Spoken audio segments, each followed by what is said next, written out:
வணக்கம். இது வசந்தன் டிவியின் V55 இரவு நேர பிரதான செய்திகள். உங்களோடு இணைந்திருக்கும் நான் ஜெயரஞ்சன் யோகராஜ். முதலில் தலைப்புச் செய்திகள்.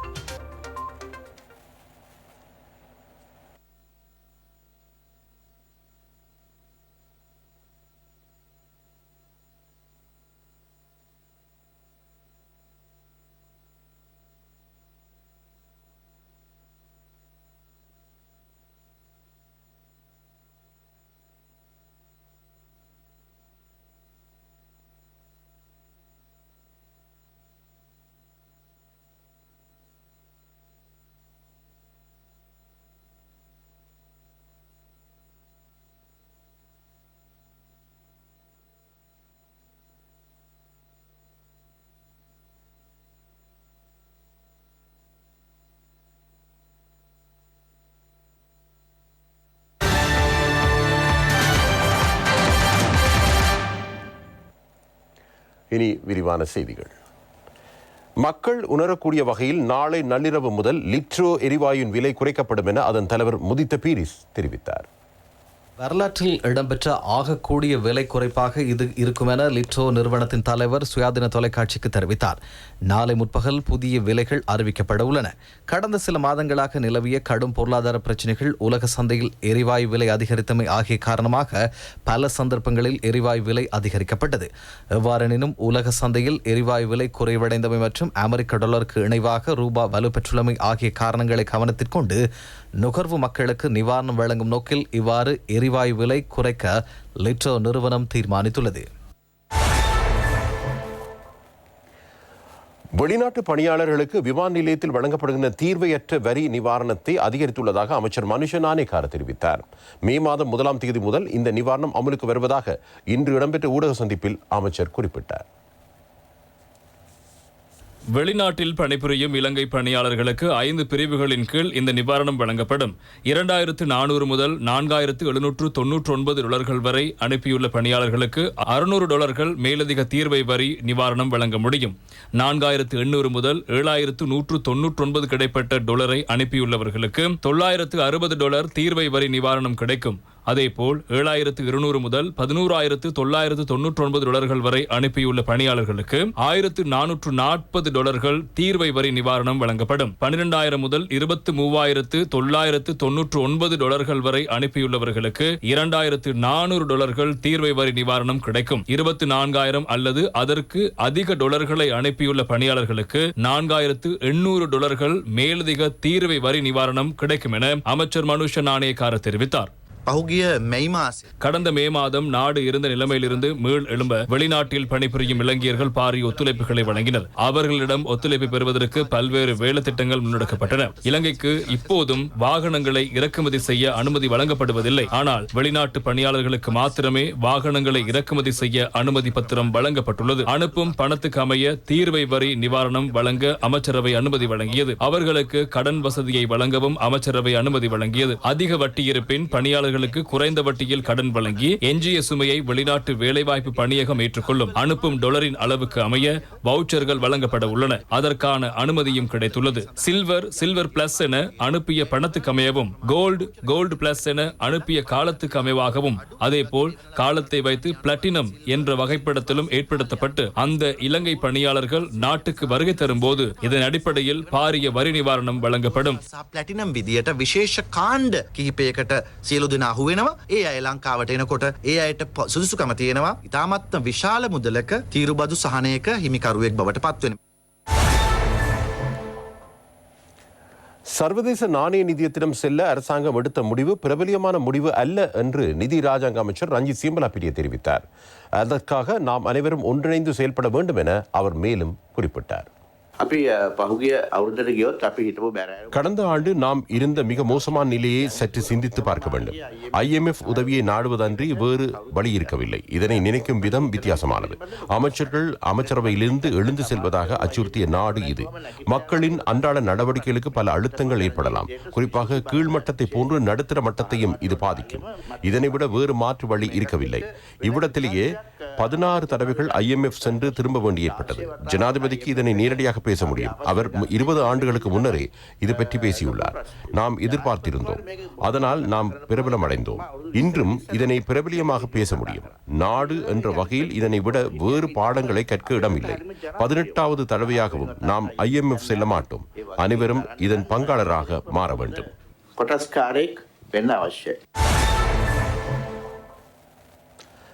தமிழ் சிங்கள புத்தாண்டுக்கான சுப நேரம் பார்த்து ஜனாதிபதியிடம் சமர்ப்பிக்கும் சம்பிரதாய பூர்வ நிகழ்வு ஜனாதிபதி காரியாலயத்தில் இடம்பெற்றது.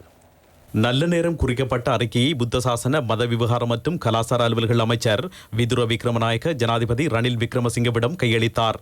புத்தாண்டில் மேற்கொள்ளப்படும் விடயங்களுக்கான நல்ல நேரங்கள், அதேபோல் பழைய ஆண்டில் மேற்கொள்ள வேண்டிய காரியங்களுக்கான நல்ல நேரங்கள் ஆகியன அதில் குறிப்பிடப்பட்டுள்ளன. தேசிய பாதுகாப்பு தொடர்பான ஜனாதிபதியின் சிரேஷ்ட ஆலோசகரும் ஜனாதிபதி பணிக்குழாம் பிரதானியுமான சாகல ரத்நாயக்க மற்றும் ஜனாதிபதி செயலாளர் சமன் ஏக்கநாயக்க உள்ளிட்டோரும் இதில் கலந்து கொண்டனர்.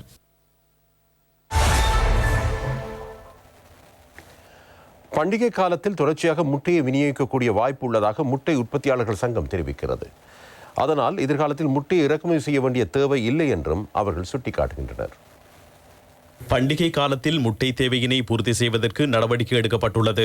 அதற்கமைய மேலும் 1 மில்லியன் முட்டைகள் இன்றிரவு நாட்டிற்கு இறக்குமதி செய்யப்பட உள்ளதாக அரச வணிக பல்நோக்கு கூட்டுத்தாபனத்தின் தலைவர் ஆசிரி வலிசுந்தர தெரிவித்துள்ளார். இதற்கமைய இதுவரை 3 மில்லியன் முட்டைகள் இறக்குமதி செய்யப்பட்டுள்ளன. பண்டிகை காலத்தில் முட்டை நுகர்வு அதிகரிப்பதால் 10 மில்லியன் முட்டைகளை இறக்குமதி செய்ய திட்டமிட்டுள்ளதாக அவர் தெரிவித்தார்.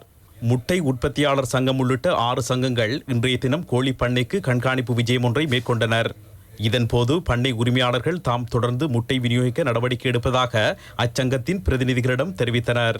තවත් තියෙන මේ වගේ ෆාම් එකක් ඒත් පැටව ඉන්න 150ක් පැටව ඉන්නේ. ඒ කියන්නේ තව මාසයක් දෙකක් යනකොට ලංකාවට අතිරික්ත විතර ප්‍රමාණයක් දෙන්න පුළුවන්. இதேவேளை பண்டிகை காலத்தில் கோழி இறைச்சி 1 கிலோ 1200 ரூபாய் முதல் 1400 ரூபாவிற்கு விற்பனையாவதாக அகில இலங்கை கோழி இறைச்சி வர்த்தகர்கள் சங்கம் தெரிவித்துள்ளது. අපිට ප්‍රශ්නයක් තියෙනවා මේ ඉල්ලුමට සැපයීමක් කරන්න පුළුවන්. கேள்விக்கேற்ற விநியோகத்தை மேற்கொள்ள முடியுமா என்பதில் சந்தேகம் உள்ளது. நிலவும் கேள்விக்கு அமையவே சந்தையில் கோழி இறைச்சியின் விலை தீர்மானிக்கப்படும். பாய்லர் கோழி இறைச்சிக்கு நிலவும் கேள்விக்கேற்ற விநியோகம் உள்ளது. அதனை விடுத்து சாதாரண முறையில் விற்பனை செய்யப்படும் கோழி இறைச்சிக்கான கேள்வியை பூர்த்தி செய்வதில் பிரச்சனை உள்ளது. கோழி இறைச்சி உற்பத்தியாளர்கள் தமது உற்பத்தியை சந்தைக்கு வழங்குவதற்கு அமையவே அதன் விலையை தீர்மானிக்கலாம். கோழி இறைச்சிக்கு நியாயமான விலையை பெறுமாறு நாம் கோரிக்கை விடுக்கின்றோம். 1200 முதல் 1400 ரூபாய் வரை 1 கிலோ கோழி இறைச்சி சந்தையில் விற்பனையாகின்றது. උච්චාවචනය වෙයි කියන එක. கடந்த 14 வருடங்களாக தடுத்து வைக்கப்பட்டிருந்த 3 தமிழ் அரசியல் கைதிகளை விடுவித்து வவுனியா மேல் நீதிமன்றம் தீர்ப்பளித்துள்ளது. 14 வருடங்களாக தடுத்து வைக்கப்பட்டிருந்த 3 தமிழ் அரசியல் கைதிகள் இன்று விடுவிக்கப்பட்டனர். 2009ஆம் ஆண்டு மே மாதம் கைது செய்யப்பட்டு தடுப்பு காவலில் இருந்த யாழ் வேலனையைச் சேர்ந்த திருவரு, கரவட்டியைச் சேர்ந்த சுலக்ஷன், முள்ளியவளையைச் சேர்ந்த தர்ஷன் ஆகிய மூவருக்கு எதிராக வவுனியா மேல் நீதிமன்றில் வழக்கு விசாரணை இடம்பெற்று வந்த நிலையில் அவர்களுக்கு எதிரான குற்றச்சாட்டுகள் நிரூபிக்கப்படாத நிலையில் இம்மூவரையும் சகல குற்றச்சாட்டுகளிலும் இருந்து விடுவித்து வவுனியா மேல் நீதிமன்ற நீதிபதி இளஞ்செல்லையன் தீர்ப்பளித்தார். விடுதலை செய்யப்பட்ட மூவரும் நீதிமன்ற வளாகத்துக்கு வருகை தந்திருந்த தமது குடும்பத்தினருடன் மகிழ்ச்சியை வெளிப்படுத்தினர்.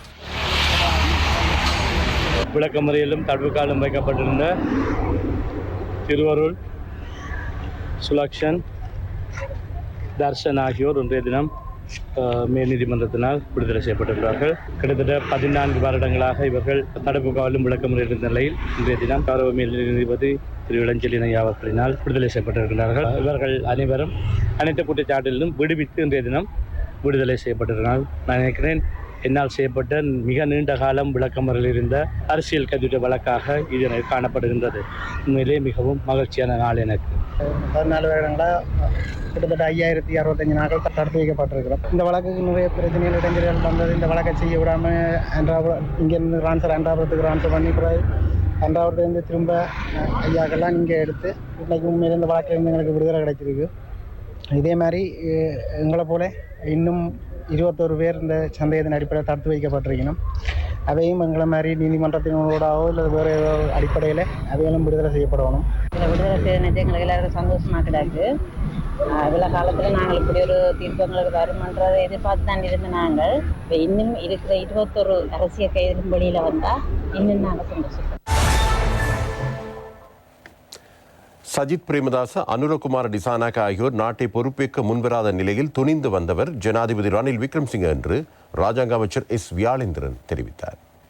நாட்டினுடைய ஜனாதிபதி, தற்போதைய ஜனாதிபதி ரணில் விக்ரமசிங்க அவர்கள் உண்மையிலே ஒரு இக்கட்டான சூழலிலே இந்த நாட்டை பொறுப்படுத்தார். உங்களுக்கு தெரியும், யாருமே பொறுப்பெடுக்க முன்வராத சூழலில் சஜித் பிரேமதாசாவோ அனுரகுமார திசாநாயக்கோ யாருமே பொறுப்பெடுக்க முன்வராத நிலையிலே அவர் இந்த நாட்டை பொறுப்படுத்தார். அவர் நாட்டை பொறுப்படுத்த போது அவருடைய வீடு கூட தீக்கிரையாக்கப்பட்டார். இவ்வாறான சூழலிலே அவர் தன்னை முன்னிறுத்தி இந்த நாட்டினுடைய பிரச்சனைகளை பொறுப்படுத்து இன்று மிக குறுகிய காலத்துக்குள்ள பல பிரச்சனைகளுக்கு இன்று தீர்வு காணப்பட்டு கொண்டு வருகிறது. பெட்ரோல் லைன் நீங்க சொன்னது போல இல்ல, டீசல் லைன் இல்ல, மண்ணெண்ணெய் லைன் இல்ல, கேஸ் லைன் இல்ல, அத்தியாவசிய விலைகள் படிப்படியாக குறைந்து வருகிறது. டாலர் பெறுமதியை பார்க்கின்ற பொழுது எங்களுக்கு திருப்திகரமான நிலை இப்பொழுது முன்னேற்றம் ஏற்பட்டு கொண்டு வருகிறதா. இலங்கை நாணயத்தின் பெறுமதி அதிகரித்து வருகிறது. அவை இந்த சூழலிலே ஜனாதிபதியினுடைய இந்த முன்னெடுப்புகளை நான் நிச்சயமாக பாராட்டித்தான் ஆக வேண்டும். இன்னும் இந்த நாட்டை பொருளாதார ரீதியாக கட்டியெழுப்ப வேண்டிய தார்மீக பொறுப்பு அவருக்கும் இருக்கிறது, அரசாங்கத்தில் இருக்கின்ற எங்களுக்கும் இருக்கின்றது. மியன்மார் அரசாங்கத்தினால் இலங்கைக்கு வழங்கப்பட்ட அரிசியினை புத்தாண்டை முன்னிட்டு மக்களுக்கு பகிர்ந்தளிக்கும் நிகழ்வு இன்று மட்டக்களப்பில் இடம்பெற்றது. இந்நிகழ்வில் கலந்து கொண்டு உரையாற்றும் போதே ராஜாங்க அமைச்சர் இதனை சுட்டிக்காட்டினார். எண்ணெய் உற்பத்தியை குறைப்பதற்கு ஒபெக் அமைப்பு தீர்மானித்துள்ளது. இதனால் எரிபொருள் விலை உயர்வடையும் அவதானம் ஏற்பட்டிருக்கிறது.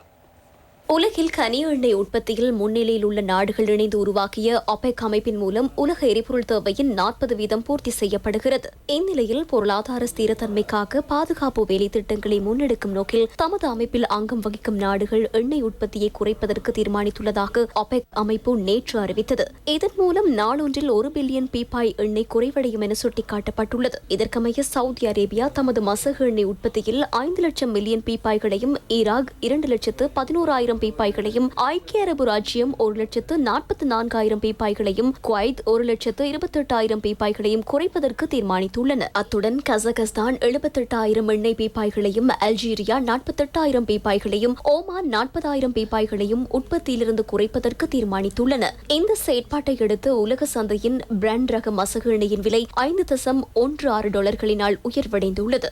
இந்நிலையில் எண்ணெய் உற்பத்தி குறைப்பு தொடர்பில் அமெரிக்க ஜனாதிபதி ஜோ பைடன் தனது அதிருப்தியை தெரிவித்துள்ளார். ரஷ்ய யுக்ரைன் யுத்தம் காரணமாகவும் எண்ணெய் உற்பத்தியில் பாதிப்பு ஏற்பட்டது. இவ்வாறான சூழ்நிலையில் ஒபெக் அமைப்பின் இந்த தீர்மானத்தினால் எதிர்காலத்தில் எண்ணெய் விலை உயர்வை தடுக்க முடியாத நிலை ஏற்படும் என பொருளாதார நிபுணர்கள் சுட்டிக்காட்டியுள்ளனர். சிறுவர்கள் மத்தியில் இன்ஃப்ளூயன்சா நோய் தொற்று பரவுவது அதிகரித்துள்ளதாக விசேட வைத்திய நிபுணர் டாக்டர் தீபால் பெரேரா தெரிவித்துள்ளார். இதனால் சிறுவர்கள் காய்ச்சல், இருமல் போன்ற நோய் அறிகுறிகளுக்கு உள்ளாவதால் முகக்கவசம் அணிவது கட்டாயம் என்று அவர் சுட்டிக்காட்டியுள்ளார். ළමයින්ට හැදෙන රෝග කීපයක වැඩිවීමක් වාර්තා වෙනවා. சிறுவர்கள் மத்தியில் பரவும் நோய் தொற்று அதிகரித்துள்ளது. குறிப்பாக வைரஸ் காய்ச்சலுக்குள்ளாகும் பிள்ளைகளின் எண்ணிக்கை உயர்வடைந்துள்ளது. இதில் இன்ஃப்ளூயன்சா தொற்றுக்குள்ளாகும் பிள்ளைகளே அதிகமாகும். பாடசாலைகள், ஆரம்ப பள்ளிகள், சிறுவர் காப்பகங்களில் இந்த நோய் தொற்று பரவும் வேகம் அதிகரித்துள்ளது. காய்ச்சல், தடிமன், இருமல் போன்ற நோய் அறிகுறிகள் பிள்ளைகளுக்கு ஏற்படுகின்றன. அவ்வாறான நோய் தொற்றுக்குள்ளான பிள்ளைகளை சோதனை செய்த போது அவர்களில் அதிகமானோருக்கு இன்ஃப்ளூயன்சா ஏ அல்லது பி பாசிட்டிவ் நிலைமை ஏற்பட்டுள்ளது. இந்த நோய் அறிகுறி காணப்படுபவர்கள் முகக்கவசம் அணிய வேண்டும். இதற்கு மேலதிகமாக சிறுவர்களின் கண்களின் பூளை அதிகரிக்கும் நிலையும் ஏற்பட்டுள்ளது. இவ்வாறானவர்களில் சிலர் இன்ஃப்ளூயன்சா தொற்றுக்குள்ளாகியுள்ளமை கண்டறியப்பட்டுள்ளது. அவ்வாறு இன்ஃப்ளூயன்சா தொற்றுக்குள்ளாகாத சிறுவர்களிடமும் கண்களில் பூளை அதிகரிக்கின்றது. இதனை நாம் எடினோ வைரஸ் தொற்றென சந்தேகிக்கின்றோம். இது சுவாசத்துடன் தொடர்புடைய நோயாகும். இருமல், தடிமன் போன்ற நோய் அறிகுறிகள் இதனால் ஏற்படலாம். சிலருக்கு நியூமோனியா நிலையும் ஏற்படலாம். விசேடமாக 2 வயதுக்கு குறைவான சிறுவர்களுக்கும் 60 வயதுக்கும் மேற்பட்டவர்களுக்கும், கர்ப்பிணி தாய்மார்களுக்கும், நாட்பட்ட நோய்களினால் பாதிக்கப்பட்டவர்களுக்கும், நீரிழிவு நோயாளர்களுக்கும், நோய் எதிர்ப்பு சக்தி குறைந்தவர்களுக்கும் இந்த தொற்று ஏற்பட்டால் நிலைமை தீவிரமடையலாம். இதனால் இவர்கள் இதிலிருந்து பாதுகாப்பு பெறுவது அவசியமாகும். අඩු අයටත් ටිකක් අමාරු වෙන්න පුළුවන් ඉන්ෆ්ලුවෙන්සා හැදුනොත්. ඒ නිසා මේ අය මේ කාණ්ඩ විශේෂයෙන් ප්‍රවේශම් වෙනවා නම් හොඳයි. பதுளை பாடசாலை ஒன்றின் கிரிக்கெட் போட்டியின் போது இடம்பெற்ற வாகன பேரணியில் கேப் வண்டி கவிழ்ந்து 2 மாணவர்கள் உயிரிழந்த சம்பவம் தொடர்பிலான விசாரணைகளுக்கு குழு ஒன்று நியமிக்கப்பட்டுள்ளது. உயிரிழந்த 2 மாணவர்களின் உடல்கள் தொடர்பிலான இறுதிக்கிரியைகள் இன்று இடம்பெற்றன. பதுளை ஊவா மகா வித்தியாலயம் மற்றும் தர்ம தூத் வித்தியாலயங்களுக்கு இடையிலான வருடாந்த கிரிக்கெட் போட்டிக்கு இணைவாக இடம்பெற்ற வாகன பேரணியில் சென்ற கேப் வண்டி கவிழ்ந்ததில் 8 மாணவர்கள் படுகாயமடைந்தனர். பதுளை வைத்தியசாலையில் அனுமதிக்கப்பட்டதன் பின்னர் அவர்களில் 2 உயிரிழந்தனர்.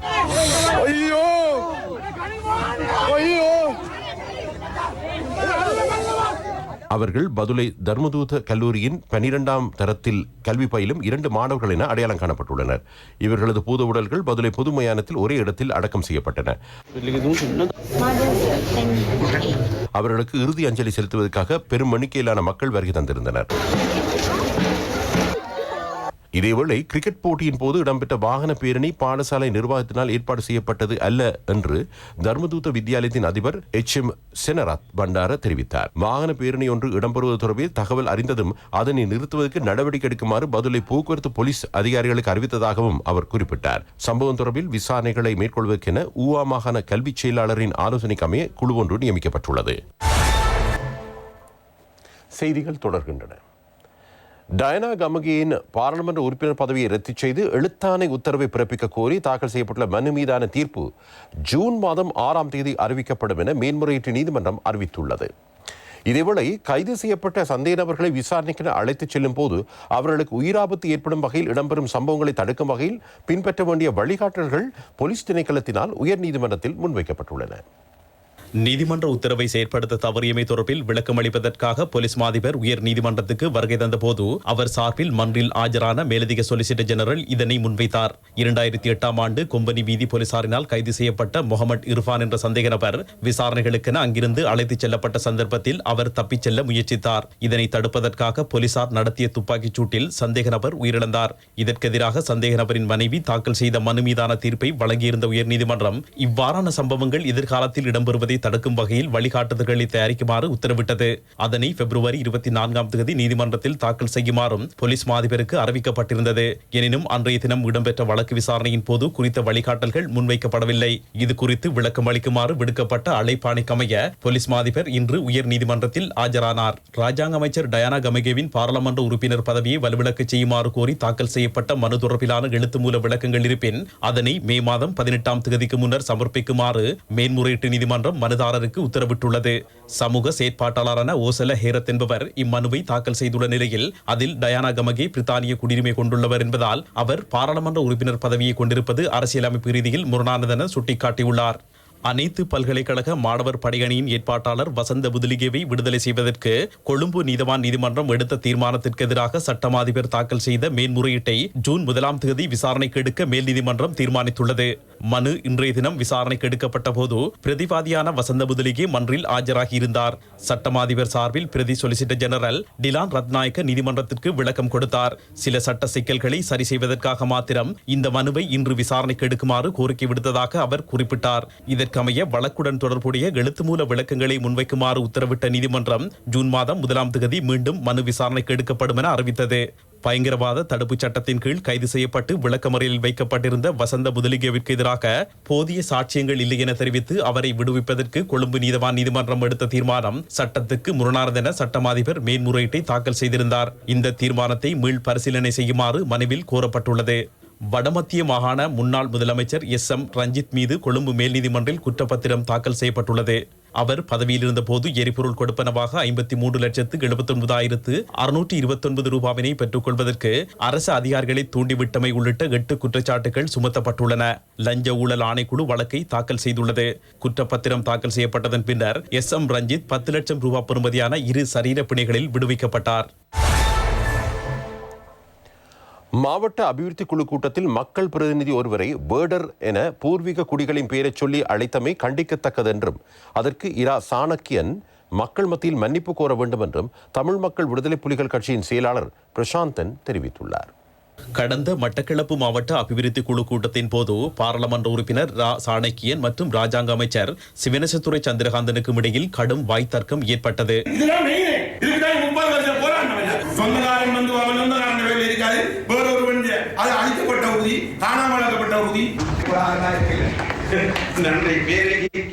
இந்த விடயங்களை பற்றி வாகரையிலே இருந்து மட்டக்களப்பு மாவட்ட செயலகத்துக்கு பஸ் பிடித்து இந்த மக்கள் வர வேண்டிய தேவையில்லை. அவருடைய பிரச்சனைக்கு அந்த பிரதேசத்திலே தீர்வு காணக்கூடியதா இருந்தால் பிரதேச மட்டத்திலே கூட்டங்கள் நடந்தால் அவர்களே இங்கே வர வேண்டும். இந்நிலையில் மக்கள் பிரதிநிதியாக இருந்து கொண்டு அவர் நடந்து கொண்ட விதம் கண்டிக்கத்தக்கதென தமிழ் மக்கள் விடுதலை புலிகள் கட்சியின் அலுவலகத்தில் இடம்பெற்ற ஊடக சந்திப்பில் சுட்டிக்காட்டப்பட்டது.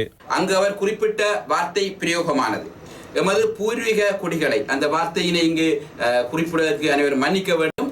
வேடர்கள் என்று அங்கு வசைபாடியிருந்தார். பூர்வீக குடிகளாக இருப்பது இழிவானது அல்ல என நாங்கள் நினைக்கின்றோம். அது பெருமையாக நாங்கள் நினைக்கின்றோம். எங்களது முன்னோர்கள் அனைவரும் பூர்வீக குடிகள் தான். அந்த பூர்வீக குடியில் இருந்து தான் நாங்கள் வந்தவர்கள்.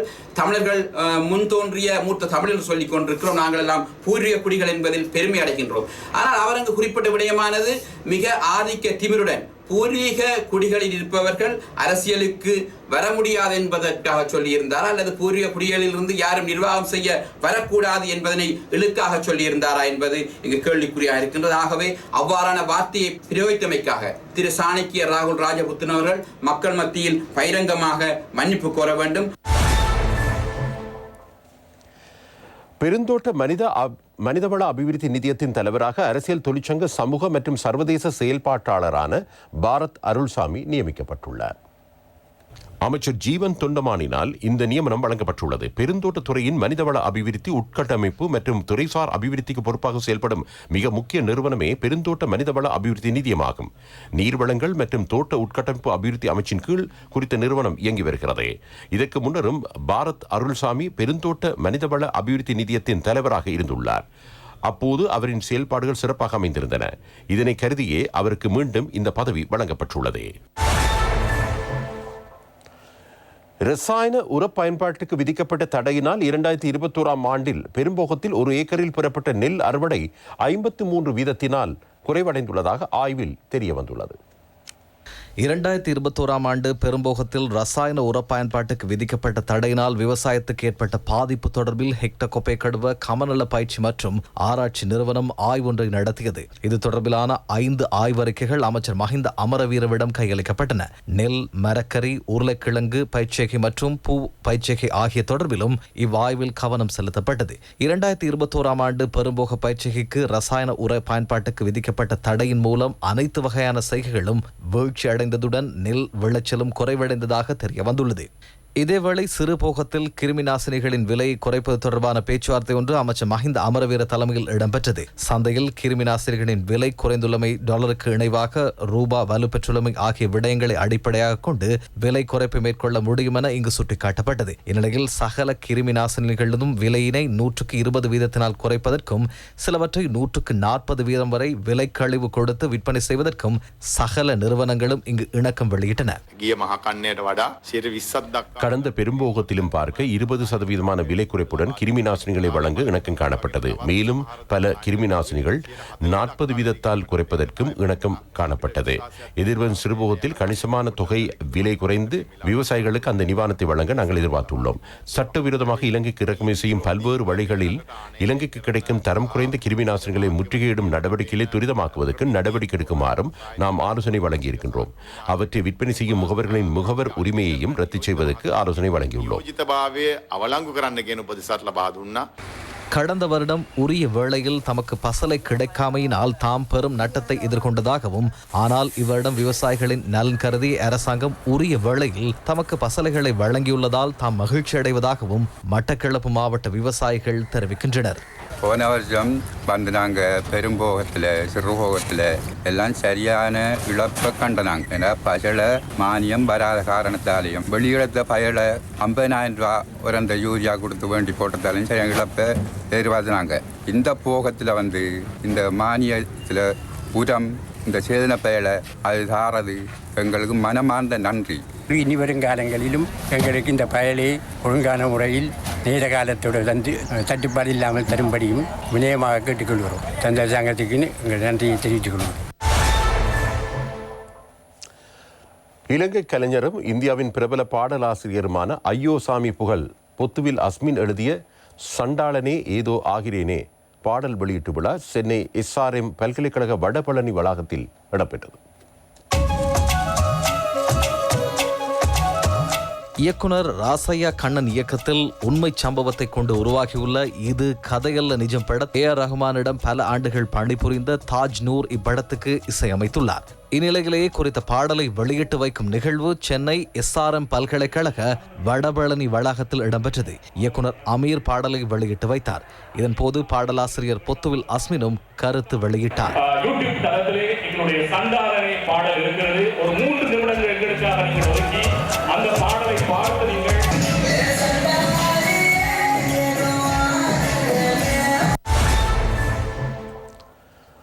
67 மில்லியன் ரூபாய் பெறுமதியான ஐஸ் போதைப் பொருள் தலைமன்னார் கடல் பகுதியில் வைத்து கைப்பற்றப்பட்டது.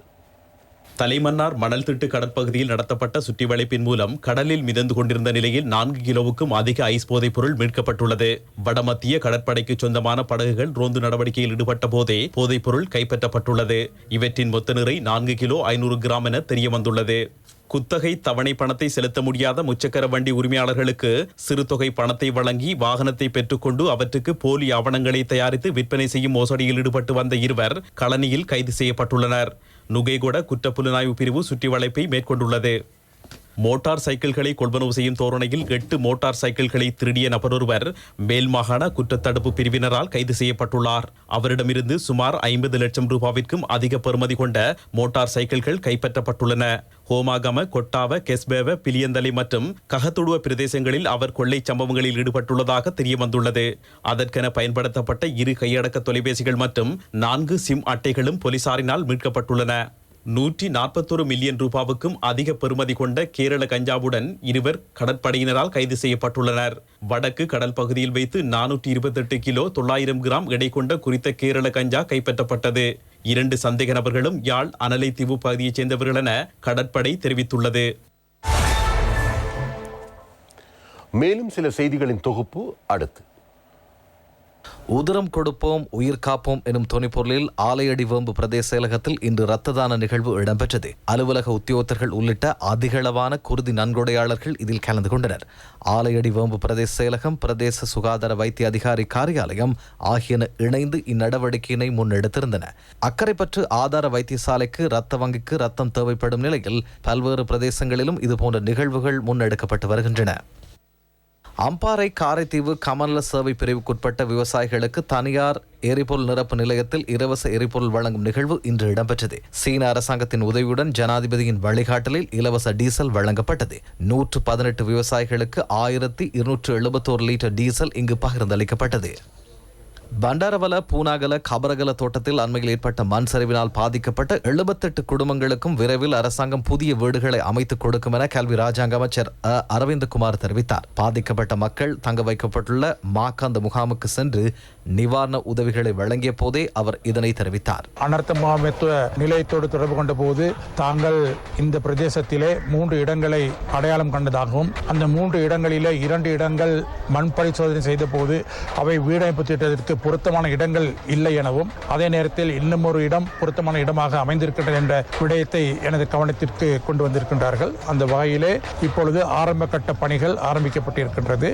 எவ்வளவு சீக்கிரம் இவர்களை மீள குடியமர்த்த முடியுமோ அதனை செய்வதற்கான பணிகளை நாங்கள் ஆரம்பித்திருக்கின்றோம். விழித்தவரெல்லாம் பிழைத்துக் கொள்வார் எனும் தொனிப்பொருளில் போதைப்பொருள் விழிப்புணர்வு ஓவிய கண்காட்சி வட்டுக்கோட்டை இந்து கல்லூரி சோமசுந்தர புலவர் மண்டபத்தில் நடைபெற்றது. கல்லூரி அதிபர் திருமதி வதனி தில்லை செல்வன் தலைமையில் நடைபெற்ற நிகழ்வில் கலாநிதி செஞ்சொற்செல்வர் ஆறு திருமுகன் சிறப்பு அதிதியாக கலந்து கொண்டார். இவ்வோவியங்கள் வட்டுக்கோட்டை இந்து கல்லூரி மாணவர்களால் வரையப்பட்டிருந்தன. இதனை இந்து கல்லூரியின் சமூக நெறி கழகம் ஏற்பாடு செய்திருந்தது. இத்துடன் இந்த செய்தி அறிக்கை நிறைவு பெறுகிறது. நமது அடுத்த பிரதான செய்தி அறிக்கை நாளை மதியம் 12:55 இடம்பெறும். வணக்கம்.